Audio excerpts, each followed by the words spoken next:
Հարկերի հավաքման հետ կապված որոշակի խնդիրներ կան այս բանում։ Ոչ, ես չեմ տեսնում որևէ խնդիր, ցուցանիշները բավական մանրամասն խոսեցինք, թե անցած տարվա նկատմամբ 9 ամիսների արդյունքում 6.8%-ով ավելի գումար ենք հավաքագրել։ Անընդհատ խոսվել է պլանավորված եւ արկա ցուցանիշների միջև տարբերության մասին, բայց դրան էլ մանրամասն անդրադարձանք, որ ակնկալվում էր, որ մեր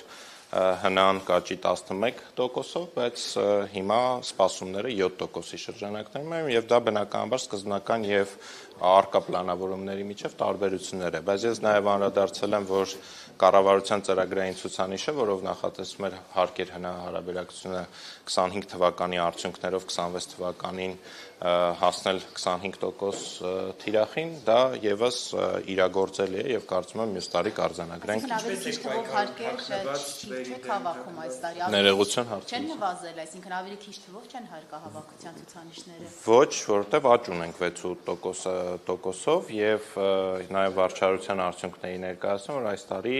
130 միլիարդից ավել ստվեր ունենք դիտարկած առաջադրված հարկի գումար, մի մասը վերականգնված, որը նախորդ տարվա ցուցանիշից 40 միլիարդով էլ ավել էր եւ նաեւ անդրադարձա վերջի 3 տարիների դինամիկային, որ թե ֆինանսների նախարարության, թե ՊԵԿ-ի գնահատականներով ստվերային տնտեսությունը նահանջում է Հայաստանում։